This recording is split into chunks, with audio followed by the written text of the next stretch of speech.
Ya son vacaciones, ya están los hijos en casa, ya están las escuelas vacías, los maestros tranquilos y los papás nerviosos, y la verdad no entiendo por qué. Tanto genera estrés y preocupación. ¿Dónde vamos a ir? ¿Qué vamos a hacer? Si tenemos dinero, si no tenemos dinero, para pasar unas agradables vacaciones. Y yo creo que eso no debe de suceder. Yo creo que te tienes que poner las pilas para ser creativo. Y en familia, en acuerdos. Ármate un reglamento de vacaciones, ármate espacios dentro de casa si es que no puedes salir. Y ahí pues ver cuáles son las diferentes actividades que puede hacer un niño para que pues el día sea variante y uno no se desespere, ni papá ni mamá, y tampoco te estreses si no puedes salir. Si lo puedes hacer, gasta solo lo que tengas, no gastes más de lo que tienes, porque después viene otro tipo de estrés y te mantienes en esa línea. En cambio, reitero, si lo tomas con la suficiente madurez y en familia, podrás hacer para lo que te alcance. Para que te alcance en la creatividad, para lo que te alcance en actividades, para lo que te alcance en cursos de verano, para lo que te alcance en un viaje. Solo eso, para lo que te pueda alcanzar. Y sé creativo. Hay tantas cosas que hacer que a veces pues, nos limitamos a solo pensar que no hay mucho más que salir y hacer grandes viajes. ¿Te has puesto a pensar en un día de campo? Salir a pasear tantos lugares que hay en este México para poder disfrutar, distraerse, jugar con tus propios hijos, cosa que poco hacemos. Una buena cáscara. Hay tantos juegos que cuando te das cuenta dices, ¿cómo es que no se me ocurrió haber hecho esto antes o después? Pero bueno, el chiste es que disfrutes el día a día y que estas vacaciones no sea un problema para ti. Es algo que sucede cada año y pareciera que no nos preparamos para ellas. Entonces disfruta, goza también a tus hijos, goza el vínculo. Armemos un vínculo con ellos, aprovechemos el tiempo. Aprovecha el tiempo y todo va a estar sensacional. Así que dejemos de estresarnos, ponte las pilas y disfruta este periodo vacacional en compañía de tus hijos, tu esposa, tu familia y con todo menos con miedo. Muy buenas noches, martes 18 de julio y bueno, pues estamos aquí transmitiendo desde este estudio Voces Ciudadanas y tengo como siempre el honor de que me acompañe mi amigo Adrián. ¿Cómo estás? ¿Qué tal, Luis? Muy bien, gracias a Dios. Todo aquí, en orden. Todo muy bien. Ya listo para las vacaciones, ya estás de vacaciones, Listísimo. nada más que la hijada, tu hija no... Bueno, todavía no va a la escuela. Todavía no va a la escuela. Pero listos para disfrutar, a ver qué. Pero aparte es un buen momento para que te empieces a preparar para los momentos en que salen de la escuela. Así es. Se nos cierra el mundo, ¿no? Así es, sí. Y los cambios de rutina luego pueden ser retadores, ¿no? Pero sí. Qué padre poder tener más tiempo de convivencia. Fíjate que en casa a mi esposa se le ocurrió firmar un reglamento. Y está firmado por todos mis hijos. Tengo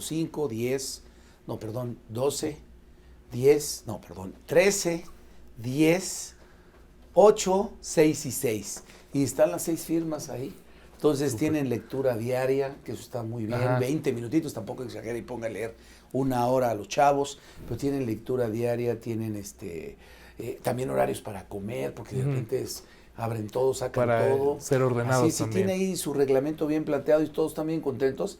Y aparte lo van cumpliendo y creo que eso es padre también, claro. Disciplinarlos dentro de los descansos, ¿no? Claro. Sí, claro, que hay un poco de estructura también. Es estructura importante. Sin preocuparse, porque la gente se angustia y gasta más de lo que tienen. Yo creo que es el principio número 1 para una sana economía en casa o en donde sea, no gastar más de lo que tienes, ¿no, mi querido Adrián? Así es, totalmente de acuerdo. Oye, ¿y qué traes para el día de hoy, mi querido amigo? Pues mira, hoy recordando el Día del Abogado que se celebró la semana pasada, el día 12 de julio. Felicidades, señor. Igualmente. Ya pasadas. Así es, felicidades atrasadas y a todos los colegas que nos están viendo. Y bueno, es el 12 de julio porque el 12 de julio de 1553 se llevó a cabo la primera clase de Derecho oficial formal en ¿Qué año, México. perdón? 1553. 1553, la primera La clase. primera clase de Derecho en una universidad propiamente dicha, ¿no? Ok. Que es una universidad que trajo la corona española, la Real y Pontificia Universidad de México, y entonces ese 12 de julio fue la primera clase de Derecho. Entonces después de eso, ya en el siglo XX, en los años 60, se propone conmemorar ese día a todos los abogados, pero no nada más como un pretexto para saludarnos, darnos un abrazo, sino también para acordarnos de lo que significa nuestra profesión y renovar esa promesa que hicimos todos al recibir el título, pues de utilizar las leyes para bien, de ayudar a las personas, de actuar con honradez, con probidad y siempre en beneficio de nuestro cliente. Y bueno, pues si lo vemos más trascendente todavía, pues de la misión que tenemos como abogados. Muy bien, claro que sí. Fíjate que yo felicité, porque ya pasó el día, pero felicité no a todos los abogados. Yo felicité solo a aquellos que viven la profesión, Así que es. la realizan con ética, con honestidad, con amor, que el día a día lo disfrutan litigando.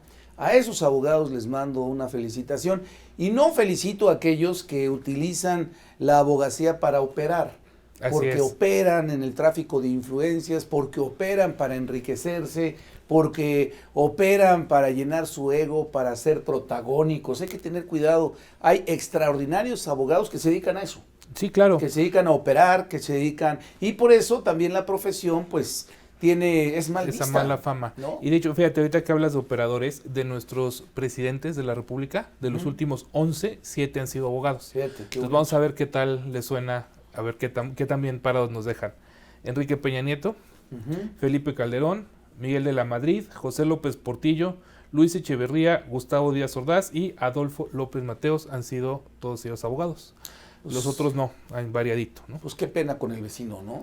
De que sean abogados nuestros presidentes de la Así República, es. que desde mi muy humilde y particular punto de vista, desde los que mencionaste hasta el día de hoy, no hay uno que pudiéramos decir bien hecho. Pero bueno, esa es harina de otro costal, pero Así es. una disculpa, les digo, no todos los abogados hay que felicitarlos, simplemente aquellos que reitero, porque sí es una profesión que apasiona, es una profesión Sí, de totalmente. derechos humanos, es una profesión que cuida las propiedades de las personas, cuida el patrimonio, cuida la libertad, cuida la constitución de estas empresas para hacer diferentes actos comerciales, es muy amplia, entonces a mí me encanta. Sí, a mí carrera. también, apasiona muchísimo. Apasiona muchísimo. Si quieres ser abogado, de verdad, nada más tienes que ser ético, honesto y Profesional. disfrutar y profesional. Así es. No te chorees al cliente. Es correcto. Dicen en materia penal, Ajá. dicen al cliente hay que cobrarle con la lágrima en los ojos.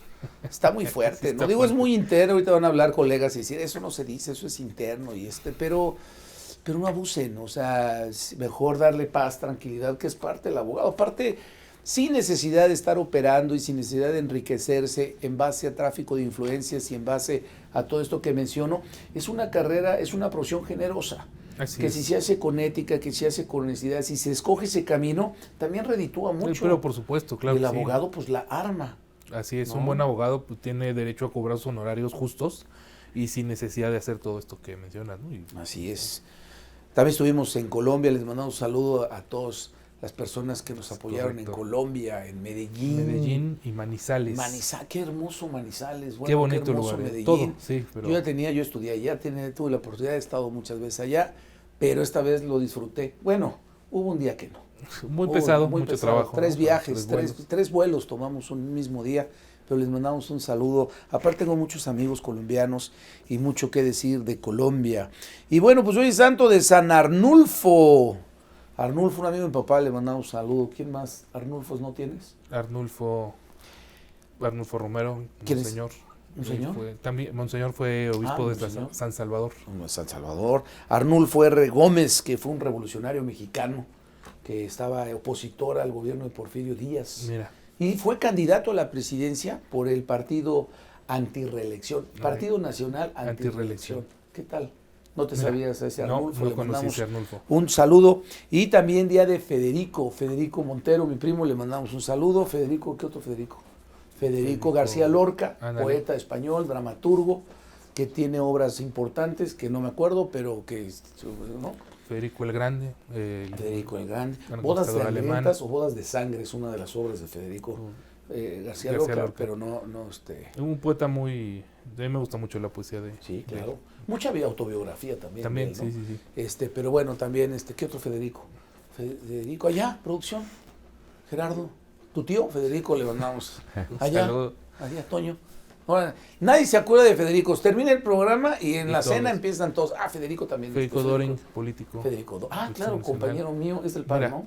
Sí, del PAN. Federico Doring, le mando un saludo, compañero mío, él estudió en el CUM y cada que lo veo y me lo encuentro, lo saludamos. Estoy persiguiendo a Carlos Mota, un financiero, un economista importante, para que nos venga a hablar de todo esto del dólar, que está chistoso. También interesante, sí. Todo el mundo dice que es cuestión Superpeso. externa, otros, cuando sube, se lo echan al que está en paso, y cuando baja, se lo retiran, para que nunca había bajado, sí, no me regañen, ya me regañaron de producción, pero bueno, estamos aquí en Voces Ciudadanas, y bueno, tenemos un súper invitado. La verdad es que a mí este tipo de personas me gusta mucho platicar porque se vive de su experiencia y se aprende su testimonio. Y entonces, pues es gente que vale la pena escuchar, que vale la pena aprender, que vale la pena, pues todo lo que puede transmitir de su vida, de experimentarlo por sí mismo. Como decíamos, en la abogacía, vivir y apasionadamente lo que hace uno, pues hay muchas cosas que también, gracias a la pasión, a la entrega, a la disciplina, pues se logran. Es un súper invitado. Vamos a esta cápsula para su presentación y regresamos. Voces Ciudadanas le da la bienvenida a Andrés Pérez Martínez, licenciado en Administración de Empresas por la Universidad de Anáhuac, conferencista en congresos, foros y universidades. Ha participado en entrevistas en varios medios de comunicación masivos y su pasión ha sido el alpinismo. Ha ascendido montañas como el Popocatépetl, Iztaccíhuatl, Pico de Orizaba, Alpamayo, Pisco y Yanapacha en Perú, Mont Blanc y Aguil en Mabrés de Francia, Cotopaxi y Cayambe en Ecuador, Matterhorn y Beithorn en Suiza, Pisbo y Tofana di Roses en Italia. Subió al Monte Everest en la cima sur. Bienvenido Andrés Pérez Martínez. Andrés Pérez Martínez. ¿Cómo estás, Andrés? Juan Luis, qué tal? gustazo, Encantado caray. de estar aquí en Voces Ciudadanas, Adrián. Pues qué Mucho gustazo, gusto. Andrés. Bienvenido. Ya escuchamos. Pues qué gusto tenerte y bueno, como decía, poder, pues así de cerquita, conocer tu testimonio y conocer las montañas, a ver, que nos platiques, porque aparte, pues, tienes un amplio currículum. Creo que tu hijo, que está de viaje, ¿dónde anda tu hijo? Está en Mérida. En Mérida, Sí. ¿Él vive allá o...? Su mamá vive allá y entonces se fue después de la expedición 2 meses en el frío al calorcito de Mérida, y como estaba la O sea, ola lo de calor, Everest imagínate. tenemos, como lo oyó usted, tenemos a una persona que le gustan las montañas, ¿no? Subir montañas, ¿no? Así es. Popocatépetl, Iztaccíhuatl, Ecuador, Perú, Mont Blanc, Mont Blanc, Francia, Sí, Francia. y muchos otros.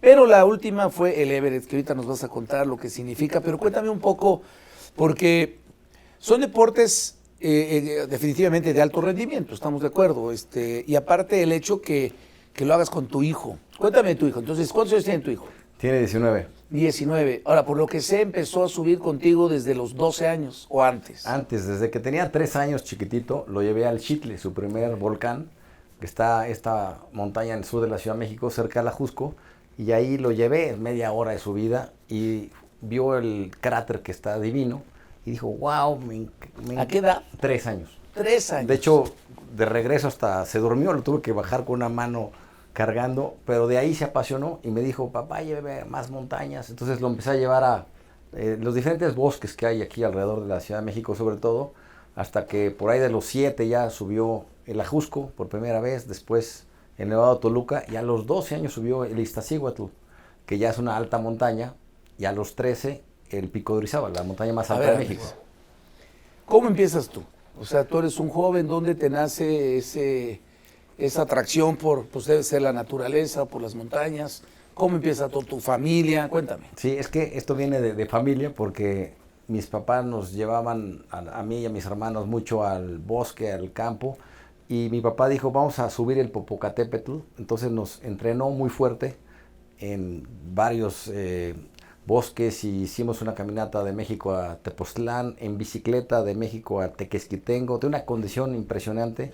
¿Tu papá y tus hermanos? Sí, y a los 10 años subí el Popocatépetl. Yo creo que he sido el niño más chico en subir esa montaña, que es la segunda más alta de México, 5.400 metros. 5.400 metros a nivel sobre el nivel del mar. Ajá. Entonces, esa gran experiencia me marcó en cuanto a el gusto por la montaña, por la naturaleza, y después se divorciaron mis papás, así que yo dejé de practicar esa actividad y la retomé hasta los 20 con amigos. Antes estudiando tu carrera. Estudiando mi carrera, era un sport billy, hacía de todos los deportes que te puedas imaginar, box que les guste a ustedes, karate, squash, tenis, gimnasia olímpica, realmente muchísimos. Y a los 20 volví al alpinismo, subiendo con amigos que el Pico Orizaba, una que otra en Perú. Y cuando nace mi hijo, digo, por lo menos le voy a enseñar el gusto por la naturaleza, y así fue como te platicaba. Pero entonces era un hobby, o sigue siendo un hobby. Exactamente. Es algo que te atrae y que lo haces por ti.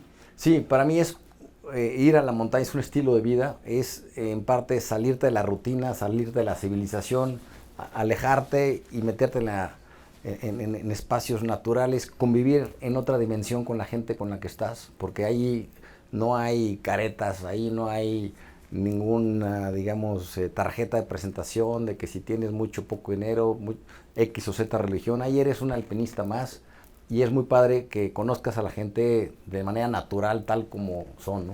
Un alpinista más. ¿Tú cuánto has subido?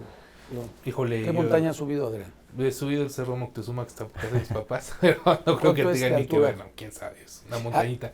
Yo un día hubo una excursión con ETAC, con los perros, y nos fuimos al Nevado de Toluca. Puedo estarme equivocando, pero estoy seguro que era el Nevado de Toluca. Sí es subible, ¿no? Sí, sí. Bueno, pues ahí vamos, ¿no? Ahorita me cuentas la experiencia, porque para mí, aparte fue horrible porque no tenía mucha condición, entonces, pues, las personas con las que íbamos se quedaron. Carmina dijo, no, yo ya, faltaba, pues, no sé, no lo veo en distancia, pero lo veo en tiempos, a lo mejor me faltan a mí 10 minutos, pero ya llevamos bastantito, y yo dije, yo llego porque llego. Y ahí iba, ¿no? Y empiezas a sentir el dolor en las pantorrillas, en las piernas. Sí empiezas como a tener un reto de, pues ya me falta poco, no puedo, pero tengo que llegar, o sea, ya tengo que llegar, y estuvo muy chistoso, que cuando llegué, ya venían de regreso todos los que yo iba, o sea, me pasó como cuando llegas y ya todos están regresando, pero llegué, y me acuerdo que eso lo presumo hasta la fecha, que llegué y digo, no, pues yo subí el Nevado de Toluca ahí con los perros y todo el rollo, y es mi único ascenso importante en montañas. Creo que está bien, ¿no? Sí, cómo no, es muy bonito además, y es un 4.600 digno de subirse, digamos. Voy a preguntar si fue el Nevado de Toluca. No voy a estar yo a haber subido no sé, otra y es correcto. Pero bueno, esa fue. Hablas de grupo, de familia, ¿qué es la sensación por ejemplo, tenemos el que corre maratones, ¿no? Que lleva un proceso en donde inclusive llegan a decir que ven su vida, la reflexión, hay momentos en que quieres tomar la retirada. ¿Cómo vive el alpinista un ascenso?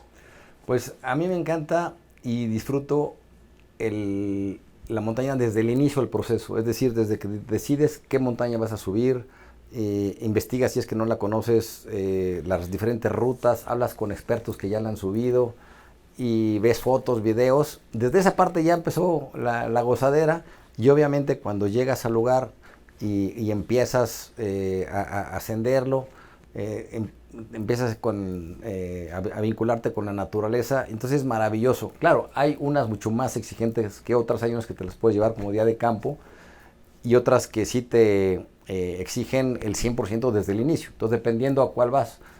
Por ejemplo, a mí esta de Toluca que subiste, para mí es como un día de campo, pero claro, porque, claro, yo me he echado en el 1000, claro. Entonces para mí esas las gozo mucho, porque es como casi ir a un sendero. Caminar. Sí, caminar y además hay una ruta en esa montaña, me gustan mucho las montañas que te permiten empezar en la naturaleza, en el bosque, y después te vas subiendo y ya empiezas a llegar a la etapa de roca y después de nieve. Esas me encantan. Hay otras que empiezas ya en un ambiente mucho más agreste, mucho más de roca y nieve, entonces son montañas más que te imponen más. Ok. ¿No? Fíjate que hablaba yo al principio de que hacer planes para las vacaciones. ¿Puede ser un plan? Ya lo voy a Exactamente, llevar es a correcto. casa, vámonos. Sí. Vamos a subir con la familia. Pues ese, ¿no? Ese es tranquilito, ¿no? Sí. El Nevado de Toluca. Exactamente, y hay varias rutas, unas más sencillas que otras, y como dices, es una montaña no peligrosa que te permite ir con familia, niños desde 5 años. Sí, porque va mucha gente aparte. Y puedes llegar al cráter nada más y ya valió la pena estar al cráter sin subir a la cumbre. Así que Ok. es un plan maravilloso cerca de la Ciudad de México, y así como dice, hay N montañas en todo el país. ¿Cuál me divinas. dijeron por ahí? La Malinche. Malinche también, sí. Pero ese ya está más lejos, ¿no? Ya está en Tlaxcala. ¿Sí, correcto? En Tlaxcala, ¿no? Así es. Ok, entonces hay una experiencia desde la planeación, porque es una estrategia cada montaña. Así Como es. dices, tienes que prepararla y todo, y va subiendo el nivel. Aquí también lo emocionante, ¿cómo se llama tu hijo? Andrés. Andrés también, igual que tú, no pudo venir porque está de viaje, pero lo vamos a tener un día, porque es muy interesante. Él también deportista como tú, jugó en los Osos, fútbol americano. Así es. Ahí en el americano, ¿no? Exactamente. Y también decíamos, es karateca, ¿no? Segundo dan. Así es. Y se metió a contigo. Qué padre experiencia ir, así como el que juega golf con sus hijos, tener una actividad donde compartes también retos, ¿no? Así es. Fíjate que yo creo que a los hijos hay que darles la oportunidad de que practiquen varios deportes o cualquier otra actividad y que vayan escogiendo aquella que les apasione, ¿no? Yo, por ejemplo, quería que Andrés, mi hijo, jugara tenis, porque a mí me encanta, o fútbol, soccer, y tomó sus clases, tuvo una clínica y no le fascinó el tenis. Y el fútbol tenía desempeño normal, así que tampoco, como que generalmente estás en una actividad en la que están tus fortalezas involucradas.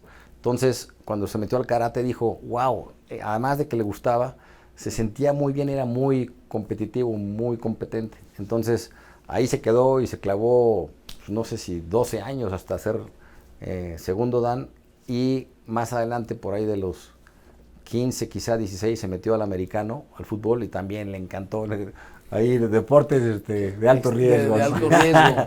Y obviamente el alpinismo, ¿no? Cuando terminamos de subir las montañas más altas de México, nos fuimos a el Kilimanjaro, y a los 13 años él se volvió en el alpinista latinoamericano más joven en subir esa montaña, la más alta de África. Ok. Y después dijimos, bueno, vamos a la más alta de Europa Occidental, que es el Mont Blanc, y lo subimos, y bajando, cuando él tenía 15 años, hace 4, es decir, yo tenía 51, dijimos, subamos el Everest. Y para que eso suceda hay que entrenarnos, y entonces hicimos un plan Cuéntame estratégico. un poco para entender. Estamos hablando de 5,000 metros, decías, 5,000 metros el Nevado de Toluca. El 4.600. 4,600. El Popocatépetl, 5,000 y pico. Ajá. Y luego va subiendo. ¿Y el Everest? 8.848, para ser exacto. 8,800, o sea, lo doble. Sí. Y yo creo que diferente. Es más así, más así.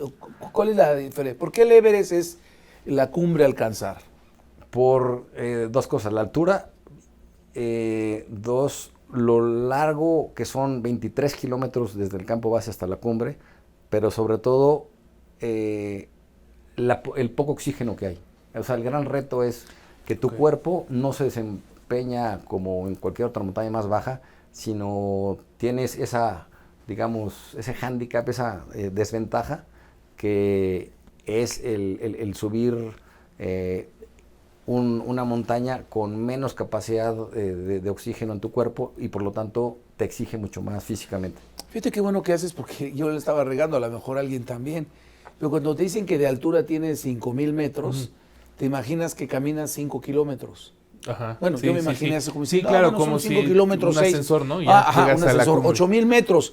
Ah, sí, 8 kilómetros, pues de aquí a tal lugar. No, Ajá. decías, para 8,000, hubo un momento en que caminaste 23 kilómetros. Es decir, No es como subo 8 kilómetros. Exactamente, sí. O sea, ¿Cuánto subes en distancia? ¿Cuánto caminas en distancia para subir el Everest, por ejemplo? Son 23 kilómetros. 23 kilómetros en Exactamente. total. Sí, pero partiendo el campo base está a 5,400 metros. Es decir, el campo base está a la altura de la cima del Popocatépetl.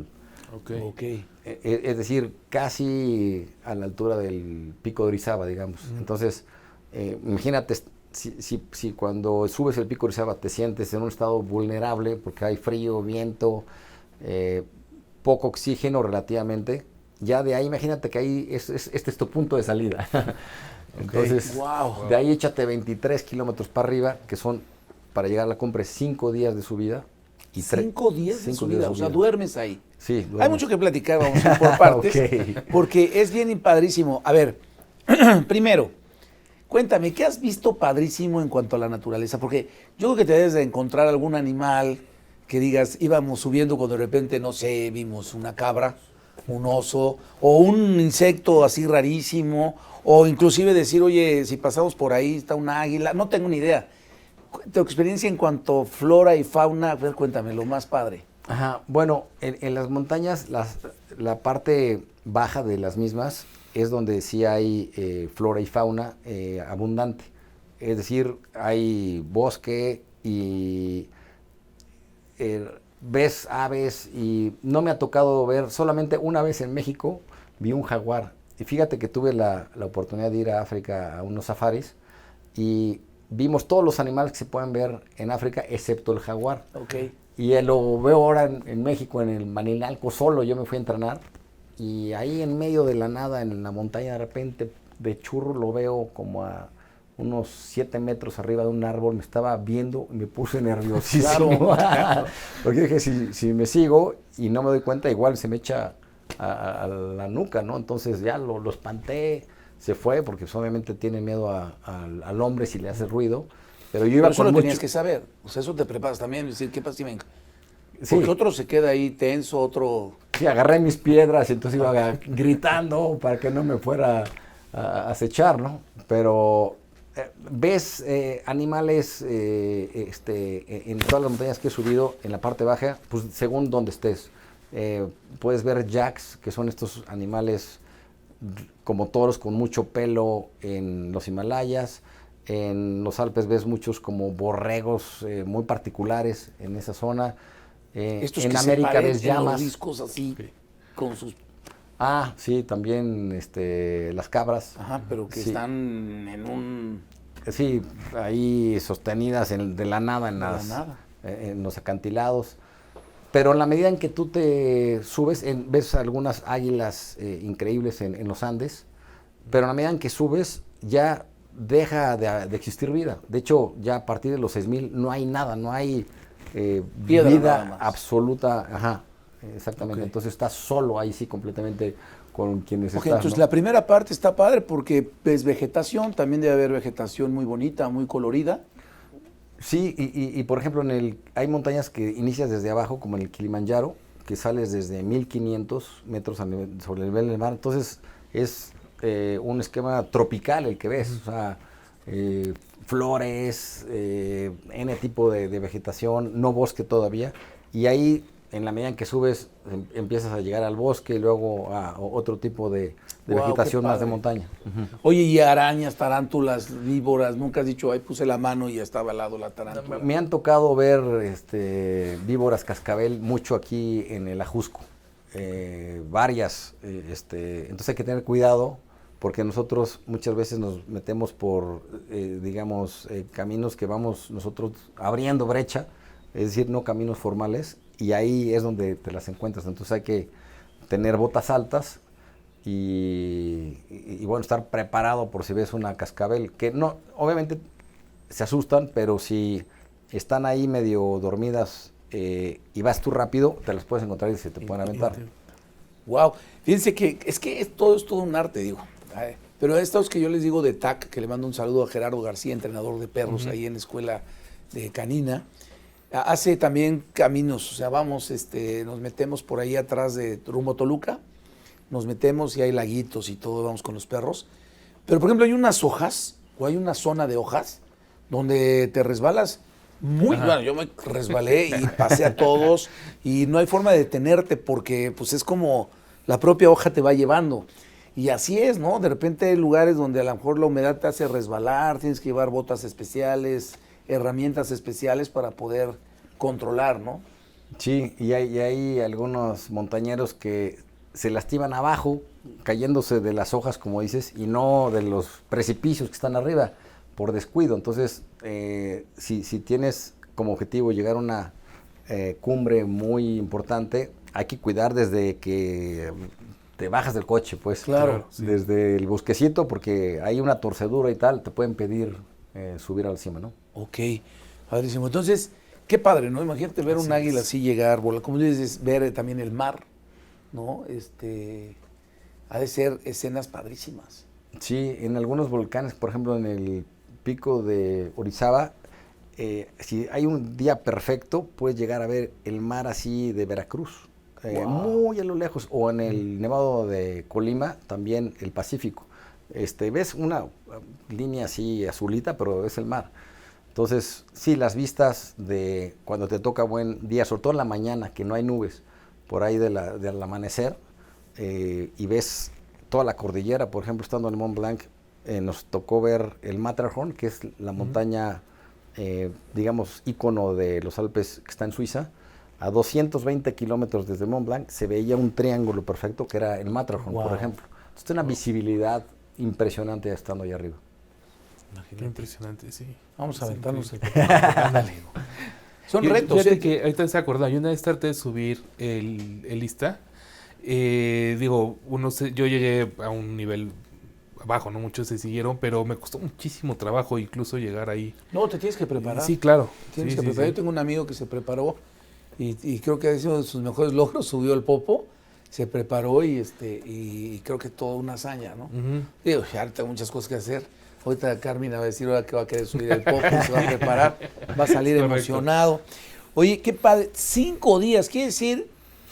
A ver, ahora, también hay tormentas, como decía, ahorita hablamos de las inclemencias del tiempo, pero 5 días significa que tienes que desayunar, comer, cenar, dormir, descansar, hacer del 1 y hacer del 2. Así A ver, es. cuéntame, ¿cómo te preparas para el alpinista cuando va en el ascenso? ¿Cómo estas cosas que acabo de mencionar, hasta te tienes que entretener o no? Porque también tienes que tener un poco de entretenimiento y luego viene la dormida. A ver, cuéntame todo eso, está padrísimo. Sí, bueno, en el Everest en particular, A ver, el Cu- Everest, cuando- eso fue hace 2 meses. así es, fuimos abril y mayo, y lo que haces para poder ascender ya, digamos, en la ruta final, tienes que primero prepararte, y entonces te echas un trekking, una caminata desde Lukla, que es la población más cercana al Everest, en la que tienes acceso por avión, y caminas 65 kilómetros hasta el campo base. Entonces, ese es el primer reto, que lo haces en 8 días, divino, pasando por poblaciones, todavía con gente, ves muchos animales, burros, perros, de todo, gallinas y demás, y vas disfrutando muchísimo la naturaleza, y llegas al campo base a 5.400 metros sobre el nivel del mar. 8 días de caminata. Exactamente, sí. Ese es el trekking más popular y demandado del mundo. Van como 80,000 personas al año. Ok. ¿Más que el Camino de Santiago? Sí, como trekking, sí. Sí, ok. Sí, Como tú. ajá. Y estando ahí, tienes que aclimatarte, es decir, subir a altura mayor a los 5.400 metros de poco a poco para ir, digamos, desarrollando glóbulos rojos para que tu cuerpo se pueda aclimatar a la altura y puedas, digamos, respirar mejor y no tener ningún edema pulmonar o cerebral. Entonces, lo ideal es hacerte 1 o 2 montañas cercanas, un 6.000. Nosotros fuimos a una que se llama Lobuche, subimos un 6.100, que son 3 días, pero entonces vas tanto adaptándote al entorno, te vas preparando tu cuerpo para la altura, y también vas conociendo el terreno de los Himalayas y a tus sherpas y a tu equipo, porque Claro. muchas veces llevas equipo nuevo a los Himalayas, porque es el único lugar que tiene cierto tipo de equipo que solamente se usa ahí. Por ejemplo, las botas son de 3 capas, solamente en los 8000 se usan esas botas, por ejemplo. O el traje de cima de los 8000 solamente se usa ahí en ninguna otra parte del mundo porque son... Cuéntame un poco, ¿las botas son ¿pesan? Pesan, sí, o sea, para lo que son muy ligeras, pero sí pesan tus 2 kilitos, como uno 200 cada, como 400 en las dos.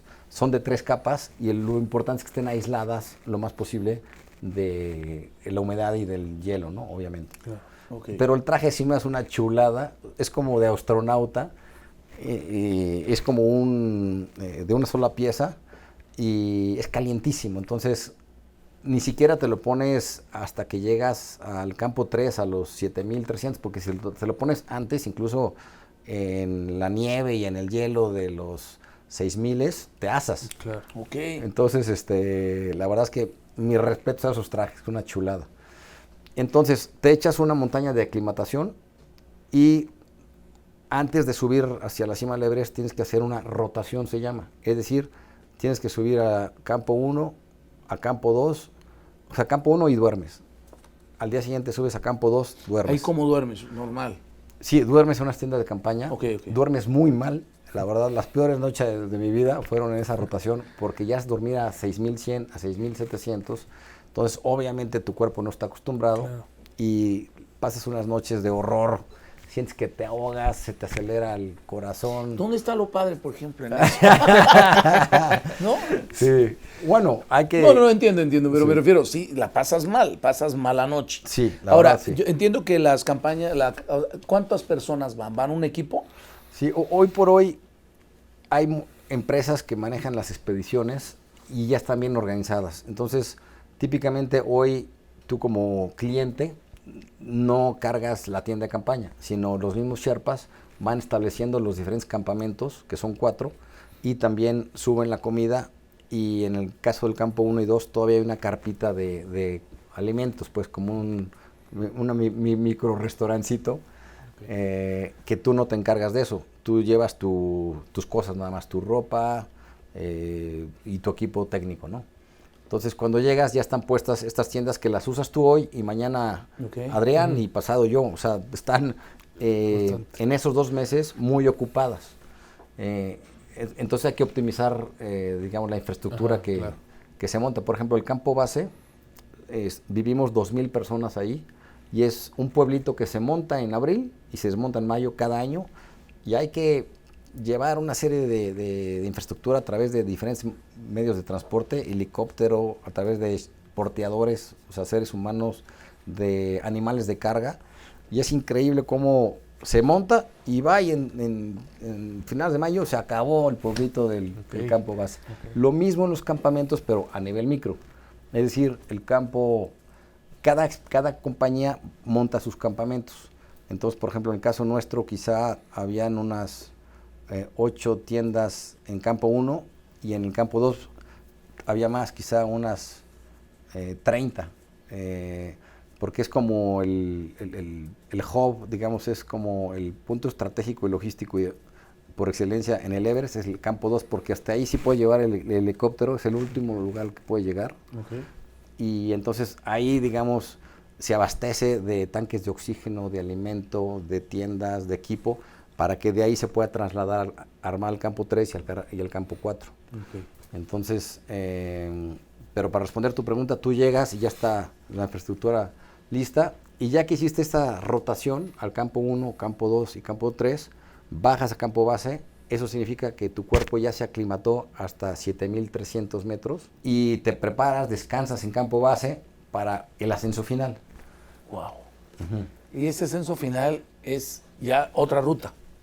No, la misma ruta, pero hay que subir ahora no nada más al campo 1, al 2 ni al 3, sino subes al 4 y a la cima. Pero tu cuerpo ya se aclimató para llegar por lo menos al campo 3.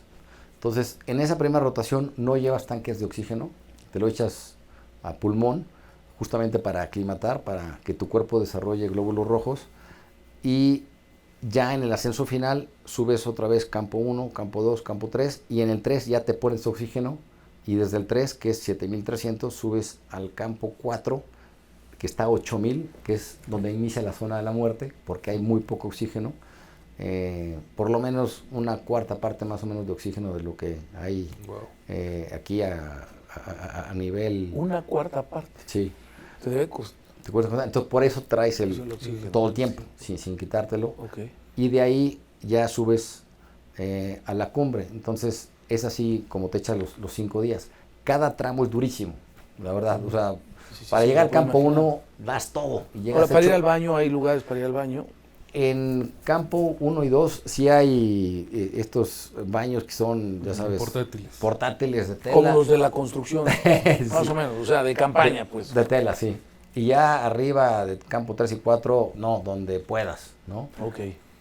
Ajá. De hecho, en el campo 3 está en la pared de Lhotse. Lhotse es otro 8000 que está junto al Everest. Okay. Es una pared durísima de hielo.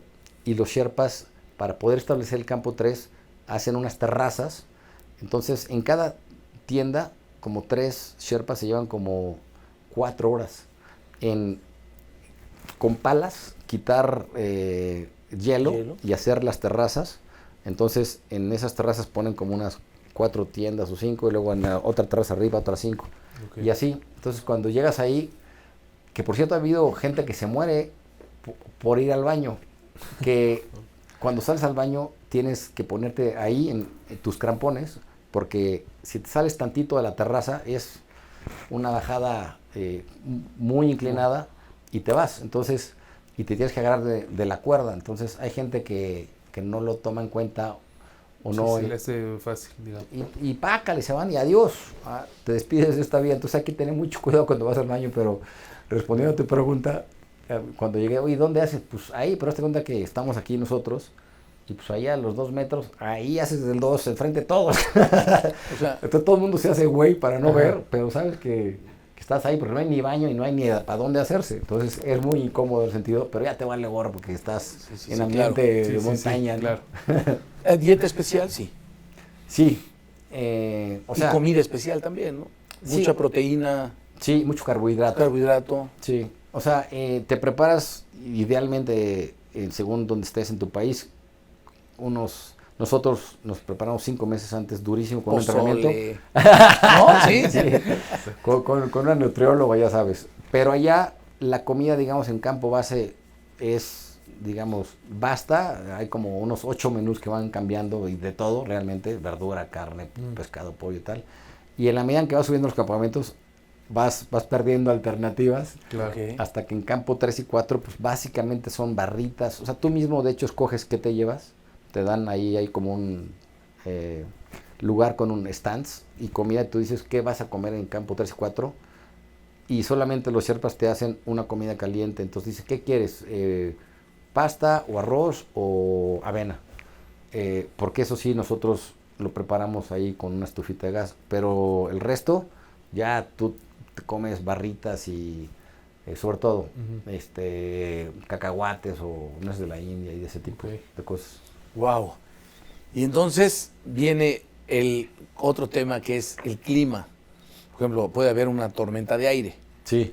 A ver, cuéntame un poco, me imagino, de repente están colgados, ¿no? Colgados con los arneses, ¿cómo los pone? O sea, platícame un momento en donde estés, pues, colgado y con los zapatos te vas subiendo, ¿cómo es? Sí, o sea, en el Everest de lo más, digamos, peligroso y particular que hay ahora en los últimos años es que habemos muchos alpinistas. Para ser exactos, se dieron 478 permisos este año, 20% más que el año pasado. Entonces, de esos no todos suben, porque muchos se enferman o no pudieron o tal. Entonces, pero digamos, ese es el número. Y cuando subes desde campo base, hablabas del clima, subes cuando hay buen clima. Entonces, pocas veces hay buen clima en el Everest o en los Himalayas. Entonces, se hacen estos cuellos de botella porque, por ejemplo, para lo que es la ventana ya de ascenso final, en este caso fueron 3 días una ventana y 3 días otra. Casi 2, fueron en total 5. Entonces, en 5 días vamos a subir esos, digamos, de 478 subieron como 300 más 1.5 Sherpas por persona. Subimos como 1000 personas. Entonces, 1000 personas en 3 días se crean unos cuellos de botella brutales. Sí. Y son muy peligrosos en el sentido de que pues, tú vas a tu ritmo y de repente te tienes que quedar ahí en el tráfico. de 5, 10, 15 o hasta 20 minutos, entonces tu cuerpo se enfría y pierdes el ritmo y tu tanque de gas empieza a agotar sin estar generando, digamos, beneficio, que es cuando caminas estás nada más ahí perdiendo energía y oxígeno. Entonces, ese es lo que hoy sucede en esta montaña. Y sobre todo el cuello de botella hablabas de las partes técnicas más complicadas, que es cuando un solo alpinista puede subir o bajar. Entonces, en esos momentos en donde solamente sube uno o baja uno, van todos a la velocidad del más lento. Claro. Entonces, eso es lo complicado y de hecho, no sé si recuerdan, hace unos años, me parece que fue en el 2019, ya en la cima final, o sea, en la parte final, van como, yo creo que unos 60 alpinistas a la velocidad del más lento, se quedan andan cuates muy lentos y ahí se quedaron como 2 horas en el tráfico y se murieron, creo que 7 cuates ahí por falta de oxígeno, otro por congelamiento y por agotamiento. O sea, imagínate a esa altura quedarte parado así, caminar en 1 hora en 10 metros, ¿no? Entonces hay que tener mucho cuidado con el atasque, hay que escoger o tratar de separarte, entonces hay que escoger horarios diferentes, ¿no? Claro, para poder pasar, pero sí hay tormentas, aires, sí, entonces, lluvia. Sí, cuando es la ventana es porque no va a haber viento. O sea, el elemento clave que puede determinar si subes o no es el viento. Entonces, para subir necesitas vientos de hasta 30 kilómetros por hora. Okay. Si son más de eso, es durísimo porque se incrementa muchísimo la percepción del frío y el riesgo de que te puedas caer. O sea, en el Everest hay normalmente, digamos, antes de la ventana, estando nosotros en campo base, pues hay vientos de 100 kilómetros por hora, 150, o sea, que imposible subir.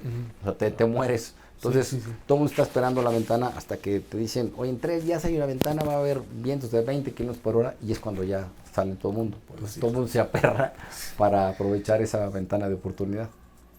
¡Wow! Impresionante, ¿no? Yo no me imaginaba que que tuviera este problema como de concentración de alpinistas. No, son muchísimos, no todos llegan, obviamente. Sí, no.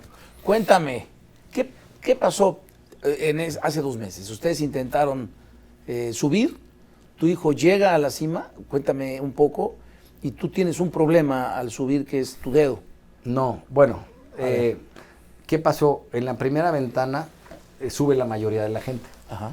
Que quizá como en este año en particular, quizá como el 70% subió, o 60%, en la primera ventana. Es decir, en 3 días subieron pues la mayoría.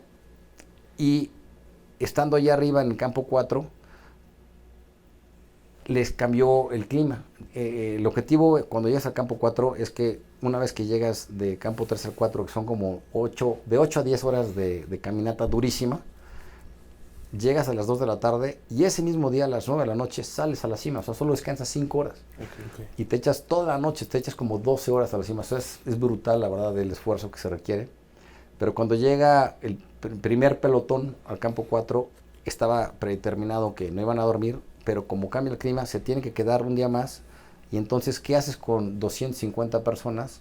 Porque eran como 100 más 150 sherpas, o sea, en los 3 días, como 250 personas que tuvieron que quedarse un día más. Entonces, consumieron oxígeno, tanques de oxígeno, se los robaron, digamos, para poder sobrevivir y no morirse.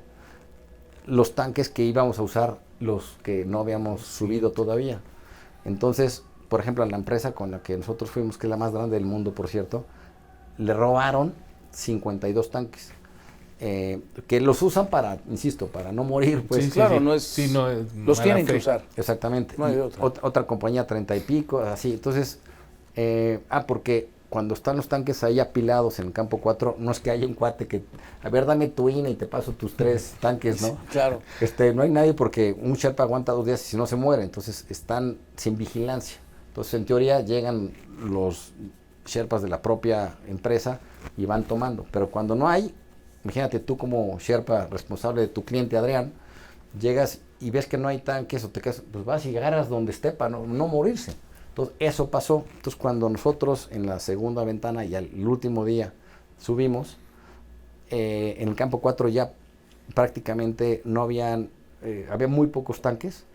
Yo había contratado a un fotógrafo y el fotógrafo no pudo subir a la cima porque ya no habían tanques para él. Dijo, no hay tanques para aquí, para mí me tengo que bajar. Estaba llorando el condenado fotógrafo pobre.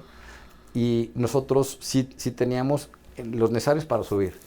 Y cuando subimos, en la subida van poniendo con estacas, previamente, poquitos tanques por empresa. Entonces tú vas subiendo y hay 3 tanques aquí que dicen 7 Summits, ¿no? Entonces es para que en la subida los vayas usando. Bueno, el último lugar estratégico donde se ponen tanques es en la cima sur, se llama The South Summit, que es ya a 100 metros de la cumbre. Cuando llegamos, había un solo tanque. Ya se los habían consumido todos los demás alpinistas en días previos. Entonces, ese tanque lo usa mi hijo y yo me quedé sin tanque. O sea, yo ya no pude cambiar mi tanque. Ok. Entonces, mi hijo se lo cambian por este nuevo, que por cierto, casi se nos va mi hijo porque cuando se sienta en South Summit es un lugar que te puedes descansar tantito, entonces él se sentó y sin querer abrió con su cabeza el regulador, se salió el poquito oxígeno que quedaba Y se quedó sin y se quedó, y entonces le gritó al Sherpa, pero no podía gritar, no se pudo parar. De churro el Sherpa lo ve, entonces baja rápido por el último tanque que había, sube, se lo cambia, pero tienes que sacar el tanque, abrir, se tardó como 4 minutos, y él dijo, yo me sentí que ya me moría, dice que se sintió como escalofrío en todo el cuerpo, y dijo, ya valí gorro, y de repente hazte cuenta que te prenden la luz. Claro, porque es como O si sea, te sí, tapan la boca. Exactamente. Exacto. 4 minutos. Exactamente. ¿No? Si a duras penas duras 40 Sí, segundos sí, la sí. respiración. Bueno, yo como 1 minuto y medio. Pero 4 es un chorro. Mira, 1 minuto y medio es muchísimo. Bueno, imagínate, 4 Sí, minutos no. es como si te taparan la boca. Exactamente. Ajá. Porque sobre todo si vas tú con una estrategia de subir con oxígeno, vas con el regulador a un nivel 3, o sea, casi con todo. Entonces de repente, sin nada, oxígeno es durísimo el cambio. Y entonces cuando yo llego me dice el Sherpa, no hay tanques para ti. ¿Cómo? Y en eso me encuentro al Sherpa líder de la empresa. Le digo, Tashi, ¿qué onda? No tengo un tanque, consígueme uno. ¿De dónde? No, imposible. Y entonces me esperé un poco con alpinistas que subían a ver si alguno tenía su Sherpa. Nada. Dije, y me frustré mucho, la verdad. Claro. Estaba a nada, así. 100 metros. 100 metros, 90 para ser exactos. Y pues ni modo, mi hijo se fue y él llegó, en algún momento fue la persona más alta en este planeta. Claro. Llega y O sea, ¿qué hace? que está- ¿Llega y pone una bandera o ese es un mito lo de la bandera? Yo llevaba las banderas que llevamos nosotros de México y de los patrocinadores y de tal, y yo ya no las pudimos mostrar porque no las subí hasta la cumbre. Entonces, él no muestra ninguna bandera, pero hay unas banderas de colores que siempre ponen los Sherpas arriba de las montañas en los Himalayas. Entonces, ahí, pues, que las ponen muy bonitas,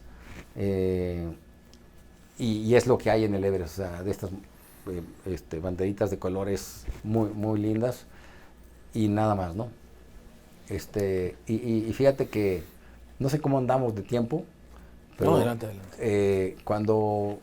para esto cuando vas subiendo, pues ves cadáveres, o sea, hay gente, No. se murieron 17 personas. En esta vez que subieron Sí, ustedes, 17 personas. Ajá, es la expresión de mayor número de muertes en la historia del Everest. Entonces, te toca ver a algunas personas con las que conviviste muertas, entonces es durísimo. Pero mi hijo ve a un cuate que estaba muriéndose abajito de la cima. Lo quisieron ayudar porque era un miembro de la compañía, pero no pudieron. Él estaba en sus últimas y no puedes hacer nada porque no puedes cargar. O sea, después en la zona de la muerte, si algo te pasa, te despides de este planeta porque no hay poder humano que te baje, ¿no? Salvo que lleves un ejército, creo que de 6 Sherpas. Con 6 Sherpas te pueden... Te pueden sacar. Y quién sabe, Y ¿no? quién sabe. Entonces, cuando bajamos a Campo 4, mi hijo se quedó muy impactado de ver a esa persona morir. Y al día siguiente bajamos a Campo 3 y vimos al inicio de ese tramo a una india sentada que estaba muriendo. O sea, vimos a varias personas que estaban en esa condición que, entre paréntesis, lo que sucede muchas veces es que dan tanto para llegar a la cima, se queman el 100% y no guardan energía para bajar. Ya. Entonces se queman al 100%. Y esta chica, además de que ya se había quemado, no traía ya oxígeno y su Sherpa la había abandonado. Entonces ella después dijo, yo ya me estaba despidiendo de mi gente. O sea, ya estaba dispuesta a morir y estaba agradeciendo y mandándole amor a toda la gente querida. Y la ve mi hijo y le empieza a pasar así respiración de como Sí, Ajá, uno con y un uno. tanque. tipo buzos, con su tanque, con su boquilla. Y llegamos, mi Sherpa y yo, y ¿qué onda, Andrés? Me dije, ¿sabes qué? Yo no la voy a dejar morir y me voy a quedar aquí con ella. Le dije, Andrés, pero tú sabes que yo tengo que bajar por mi dedo al Campo 2 lo más rápido posible, porque se está congelando el dedo, ¿no? Tu dedo del pie. Del pie. Se estaba congelando. Pues bueno, ya se había congelado. Pero pues. tenías el problema del dedo. Sí, ahorita te platico Ok. eso. Y mi Sherpa le dice, Andrés, ¿seguro que te queda así? Entonces, segurísimo, sí. Entonces se queda él solo, ayudándola. Nosotros nos bajamos a Campo 2 y él me cuenta que pues le empezó a dar así oxígeno, se medio recuperó esta señora de la India, se para y él es muy bueno, mi hijo, para las cuerdas, entonces le arma su rapel, le ayuda a bajarla, pero no podía, entonces le cede su tanque de oxígeno, toma el de ella, y eso es lo que, la verdad, mi respeto a lo que hizo mi hijo, porque puedes ayudar a alguien, pero poniendo en tu vida en riesgo, está cañón. Sí, claro. Entonces, ya con el oxígeno ella agarra mucho más vigor, empiezan a bajar, y después de una hora, ahora mi hijo es el que no tenía gas para bajar. Pues sí. Entonces ahora ella le empieza a dar oxígeno a mi hijo, y ahí se la llevaron capechaneando hasta Campo 3, y en Campo 3 se encuentra esta chava a su Sherpa, se arman de palabras y la vuelve a abandonar el Sherpa, y pues dice Andrés, pues hay que bajar tú y yo solos hasta Campo 2, ya sin oxígeno, que ahí ya como tu cuerpo está más acostumbrado, ya no hubo fijón, se tardaron ahí mucho, pero esta señora no sabes cómo le agradece a mi hijo Claro. el haberla salvado. Sí. De hecho, nos mandó a los pocos días un video de la televisión de la India en donde la entrevistan y sale ella agradeciéndole a la vida ¿Qué que edad se tenía encontró, esta mujer? quizá como 45 más o menos. Sí. Entonces, impresionante, la verdad. Y lo de mi dedo fue porque cometí 3 errores. Uno es que cuando llegamos a Campo 4, lo que debes de hacer siempre, como vas sudado de los calcetines y de tu underwear, tienes que, llegando luego cambiártelo por un par seco. Claro. Porque si no, esa humedad se congela con Claro. el clima, entonces te afecta mucho y muy rápido. Pero como llegamos 4 y estaba atascado el campo, nos tuvimos que meter 5 con nuestros 5 tanques de oxígeno y 5 tiendas en una tienda de 2. Entonces nos metemos así, pero pegados, así. Fíjate, mi Sherpa se tuvo que poner al otro cuate arriba de él así. No sabes lo que fue eso. Entonces, cuando nos acomodamos, puta, los calcetines y el otro, y ya que estábamos así, dije, no, esto va a sonar, ya no importa, no, espero que no pase nada, ¿no? Entonces no me cambié los calcetines. El primer error. Ajá. Segundo, que dejamos abierto la tienda, como éramos 5, como una tercera parte, para que se ventilara. Pero yo estaba hasta la izquierda y entonces mis botas estaban casi a la intemperie. Entonces el calcetín frío, más que le pegara El viento. el viento, pues, se hace un efecto terrible. Y 3, que cuando subimos ya a la cima a las 9 de la noche, mi termo se congeló la tapa y no pude tomar agua en 10 horas. Entonces me deshidraté y la deshidratación afecta. Entonces si es eso, más que vas a estar 16 horas a la intemperie a menos 35 grados, más que tu bota va a estar en contacto con la nieve todo ese tiempo, pues es efecto en cascada que yo creo que me fue hasta muy bien que se me congelara solamente un dedo, me fue muy bien. ¿Qué dedo fue? Fue el dedo gordo, Del pie derecho. del pie izquierdo, pero yo no sabía sino hasta que regresamos, o sea, no me afectó la verdad. Ok. Pero cuando llegas como que siempre te quita los guantes. Y dije, ay, caray, ese dedo está cañoncísimo. Estaba blanco. Se hinchado y empieza a cambiar de color, se empieza a oscurecer. Y luego bajamos al campo 2 y ya está mucho más hinchado, y porque le metes 6 horas ahí de nieve otra vez y de esfuerzo. Hinchado, más oscuro, y se van oscureciendo hasta que luego se ponen negros completamente, o sea, necrosado. Pero para eso se tarda unos 4 o 5 días más o menos. ¿No lo perdiste? No, afortunadamente, los doctores me dijeron, ya está perdido, está muerto. Un experto, así, ya está tejido muerto, se te va a caer la falange distante, que se llama, o sea, todo el hueso, pues, o te lo vamos a amputar. Pero no hay prisa, hay que darle tiempo hasta que se, digamos, afecte todo para que podamos intervenirlo. Y de repente yo dije, no, sí tiene vida esta cosa. Le fui a la cámara hiperbárica aquí todos los días durante 32 sesiones, acabé el lunes, y de repente hace como 8 días empieza a caer el tejido negro y sale piel nueva. Impresionante, cara. Wow. Sí. No, bueno, feliz. Feliz, sí. Todavía le falta como un 20%, pero ya le hicimos. Pues sí, pero Ya lo los salvaste. médicos te dicen que es salvado. Sí, que he salvado. Y impresionante, cuando en Katmandú fui al hospital de experto en congelamiento, no sabes cuánta gente hay ahí. Yo no sabía, pero habían sherpas y alpinistas con todos los dedos congelados, los pies congelados, o sea, mucho más cañón que yo. Sí. Y le digo a un sherpa, por ejemplo, que tenía 7 dedos, digo, ¿y por qué? Pues es que mi cliente se quiso quedar 1 hora y 20 en la cima. Y, puta. ¿Y qué le pasó a tu cliente? Pues trae 3 arriba y 3 abajo. Pero me preocupa él que va a estar 1 año sin trabajar, ¿no? Si es que puede regresar. Entonces, son aprendizajes, ¿no? Qué padre. Sí. Qué padre, digo. Eso, pero momentos muy difíciles, por ejemplo, ver morir a la gente. Claro, sí. Ha de sí, ser muy fuerte. lo que hizo tu hijo, pues se lo hizo la mejor cátedra que ha tenido hasta hoy de aprendizaje. ¿Subes siendo uno y bajas siendo otro o no? Sí, que por cierto, eso pasa con algunas compañías chiquitas o con personas de poca ética, que a mí me tocó 2 veces ver cuando estaba subiendo, a cuates que ya habían subido, hechos pedazos sentados, y el Sherpa le decía, órale, Juan Carlos, vas, muévete, vamos. Y ellos ya no dan para más, ¿no? Están así, sentados así, ahí voy, órale. Y a los 2 minutos, bueno, ahí te ves, y los abandonas a su cliente. Pero eso está firmado, eso se puede.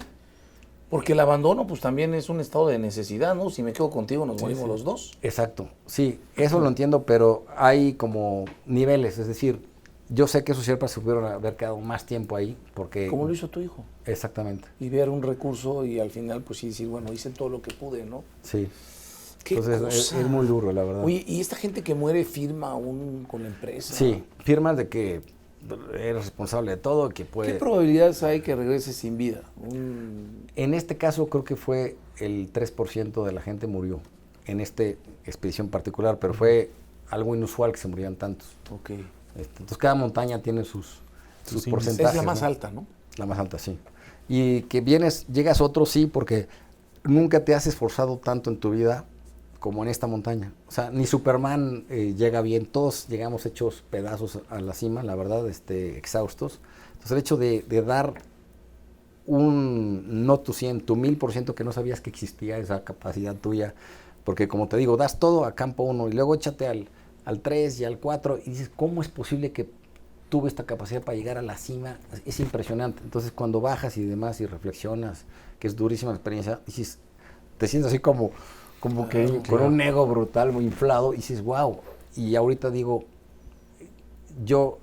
ahora nos quedamos Chalca 2, pero ya piensas en montañas de igual nivel, ¿no? Uh-huh. Ya las chiquitas como que sientes que...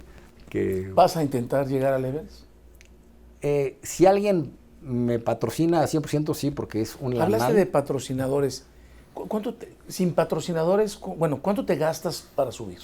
Pues, eso, aproximadamente. Hoy por hoy, más o menos te gastas es carísimo, como 1.200.000 pesos por persona. O sea, por persona. Por persona. Se pueden ir, te puedes un poquito menos, quizá unos muy sencillo y tal, 800 y hasta 3 o 4 millones. O sea, el promedio es como lo que pagamos nosotros. 1.200.000. Más o menos. ¿Te patrocinaron? Sí, una parte, Tajín, y Decathlon. Ok. ¿Hay apoyo en México para esto? No, bueno, es muy difícil. Tuvimos mucha suerte porque ya habíamos comprado el boleto, porque yo dije, vamos, porque vamos, tiene que salir esto. Sí o sí, no teníamos todavía el recurso para ir. Y 15 días antes, de churro, que la amiga de una amiga es directora de marketing y les encantó el proyecto y Decathlon, 15 días antes se concretó el viaje ya con boleto pagado de avión, ¿eh? Wow. O sea, eso es increíble en la vida cómo se van dando alinean las las estrellas, ¿no? Entonces, sí, porque son expediciones ya muy caras, muy demandadas, que sí, ya que estás allá, sí ves que se requiere mucha infraestructura para pues, armar los campamentos. Oye, todo. ¿hay un momento en el que dices, ya bailó? No, una vez sí. ¿De depresión? No, fíjate que en el campo base hubo como un virus que afectó a todo, al 60% del campo base. Se expanden así porque como estás en lugares encerrados de convivencia, en los lugares de los comedores, si alguien tiene, Adrián, se lo contagia a ti y a mí en dos. Sí. Todos los que nos enfermamos tuvimos que bajarnos del campamento base a poblaciones más bajas para poder recuperarnos. Y nosotros nos bajamos a 2 días, un pueblo que se llama Periche, 2 días del campo base, 8 días encerrados de cuarto al restaurante, un hotelitito, y ahí dijimos, si no nos recuperamos bien y rápido, no vamos a tener tiempo de llegar al campo base para preparar todo y subir y aprovechar la ventana. Entonces, estábamos contra reloj, por eso llegamos en el último día de la ventana prácticamente, fue el día que nosotros hicimos cima, por eso ya no había oxígeno, porque ya se habían consumido los demás. Claro, los demás. Oye, y dices, no sabes si vas a volver, necesitarías patrocinios. Ok, yo... Y ya fuiste con Fundación Telmes, con o sea, yo más bien, para mí el Telcel, Everest... ¿cómo se llama Arturo Elías Ayud? Sí, y él me dice, no, nosotros en Telcel es puro patrocinio, pero para eventos públicos grandes, o sea, fútbol y... pero sí lo vamos a conseguir porque ya tenemos muchísimos seguidores y credibilidad, pero yo ya no quisiera ir al Everest, sino al K2 o a otros 8000. ¿Qué es? ¿El K2? ¿Es igual que el Everest? Es la segunda montaña más alta del mundo, pero es mucho más complicada. Dicen que es la montaña más complicada del planeta. Ahí se muere 1 de cada 4. Tiene un ratio muy cañón. Entonces, pero es mucho más empinada. Entonces, eso es el reto para mí, que es más, digamos, técnicamente más exigente. Pero yo me desempeño mejor cuando son así. Porque 1 de cada 4, entonces subes sabiendo que puedes no regresar. Así es, sí. Y, por ejemplo, espiritualmente, ¿cómo debes subir? O sea, ¿eres creyente, no eres creyente? ¿Te encuentras con algo espiritual, no? Sí, bueno, yo soy católico, pero no practicante. Sí creo en Dios, creo que hay un motor, el primer motor y demás, pero para estos efectos sí creo en la prudencia. Entonces, por ejemplo, nosotros en Ecuador íbamos a subir subimos 3 montañas y íbamos por otra que se me fue el nombre ahorita, ¿cómo se llama? Ahorita te digo, y nos dijo el guía, no hay que subirla porque yo la conozco y está sobrecargada de nieve. Y dijimos, órale, vamos, además ya estaba todo pagado y vamos, no voy a ir, yo tengo un hijo, tal. Y al día siguiente, los cuates que fueron, provocaron su propia avalancha. Es que en esa montaña tú provocas tu propia avalancha por unas cuestiones de que se llama que cortas la nieve, es decir, la nieve está y cuando tú vas caminando haces un corte de bloque y te vas. Entonces, y se murieron los cuates y eso nos pudo haber pasado a nosotros. Entonces ya aprendí a creerle a los locales cuando saben que hay peligro. Entonces yo estoy con mi hijo en el entendido que cuando vayamos al K2, uno de los riesgos es la avalancha que no puedes controlar. Y si vemos que está en igualdad de circunstancias que como estaba esta montaña de Ecuador, entonces es riesgosísimo, no la subiríamos.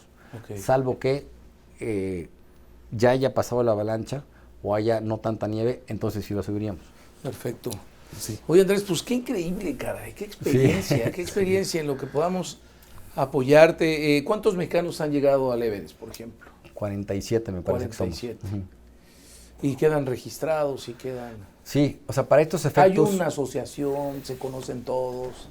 Sí, o sea, para estos efectos, por ejemplo, mi hijo sí iba a estar en la lista, yo no, porque no llegué hasta la punta. Entonces, hay una como asociación allá en Katmandú, en Nepal, que al final del año, con la evidencia, en este caso foto y o GPS, o sea, hay varias formas de comprobar que si llegaste, te meten ya a esa lista de los 4,000 y pico personas que han subido al techo del mundo. En el mundo. Ajá.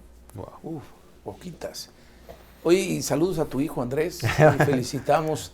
Qué experiencia y qué padre, cómo puede cambiar la vida. Pues padrísimo, te felicito.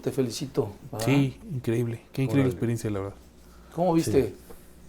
Ponte a hacer ejercicio, Gerardo, y subir una montañita, no puede ser. Se cansaste en la escalera y es el piso 1, no puede ser.